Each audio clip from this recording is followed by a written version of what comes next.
കഥ കഥ കഥാനേരം കഥച്ചെപ്പ് തുറക്കാൻ വായി. ഹായ്. ഹായ്. ഇന്നത്തെ കഥച്ചെപ്പ് തുറന്നപ്പോ നമുക്ക് കിട്ടിയ കഥ ഏതാണെന്നറിയോ? മുത്തശ്ശിയുടെയോ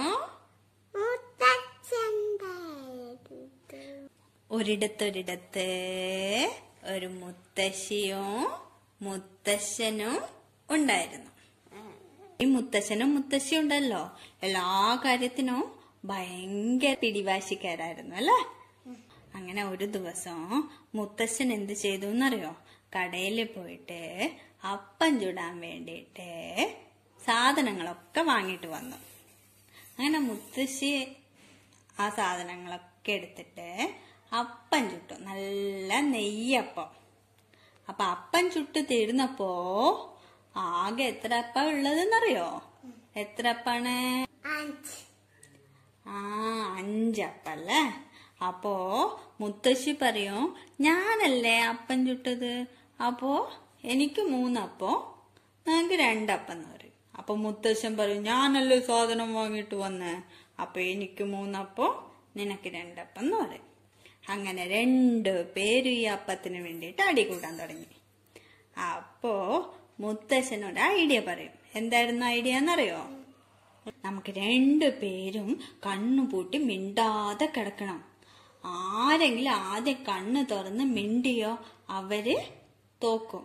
തോറ്റവർക്ക് 2 അപ്പേ കിട്ടുള്ളൂ, ജയിച്ചവർക്ക് 3 അപ്പം. സമ്മതിച്ചോ ചോദിക്കും. അപ്പൊ മുത്തശ്ശി സമ്മതിക്കും. അങ്ങനെ മുത്തശ്ശനും മുത്തശ്ശി ഒന്നും മിണ്ടാതെ കണ്ണടച്ചിട്ട് അവിടെ കിടക്കും. അപ്പോ കൊറേ നേരം കഴിഞ്ഞു. അപ്പൊ മുത്തശ്ശനും മുത്തശ്ശീനെയും ഒന്നും പുറത്ത് കാണാത്തോണ്ട് നാട്ടുകാര്, വീട്ടിന്റെ അടുത്തുള്ളവരുണ്ടല്ലോ, വന്ന് നോക്കും ഈ മുത്തശ്ശിയും മുത്തശ്ശി എവിടെയെന്ന്. കൊറേ വിളിച്ചു നോക്കും, പക്ഷെ ഇവര് സൗണ്ട് ഉണ്ടാക്കാതെ ശ്വാസം അടക്കി പിടിച്ചിട്ട് കിടക്കുന്നുണ്ടോ. അപ്പോ നാട്ടുകാര് വിചാരിച്ചു മുത്തശ്ശനും മുത്തശ്ശിയും തിരിച്ചു പോയെന്ന്. അതുകൊണ്ട് തന്നെ അവര് മുത്തശ്ശനും മുത്തശ്ശിയും മറവ് ചെയ്യാൻ തീരുമാനിച്ചു. ഇവര് തമ്മിൽ സംസാരിക്കണത് ആര് കേട്ടു? മുത്തശ്ശിയും മുത്തശ്ശനും കേട്ടു അല്ലെ. അപ്പൊ പെട്ടെന്ന് മുത്തശ്ശി പറയും, അയ്യോ വേണ്ടാന്ന് പറയും.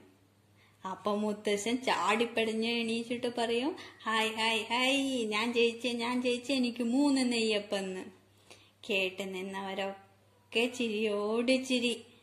ഇവര് പിടിവാശിക്കാരാണെന്ന് അവിടെയുള്ള എല്ലാവർക്കും അറിയാം. അതുകൊണ്ട് തന്നെ അവര് ചിരിച്ച് അവിടുന്ന് പോയി.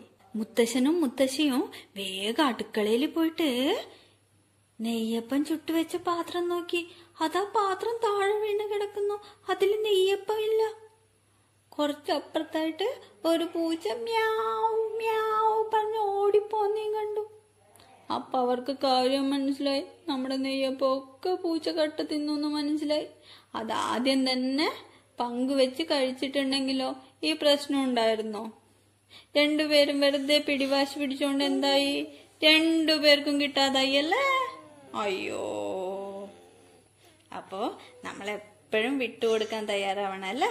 എന്ത് കാര്യത്തിലും വിട്ടുവീഴ്ച ചെയ്യണമെന്ന് മനസ്സിലായോ?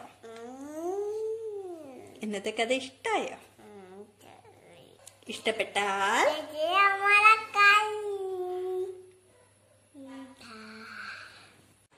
കഥച്ചെപ്പ് മൂടി വെച്ചു. പിന്നാലെ കണ്ണാടോ ചെയ്യാൻ മറക്കല്ലേ.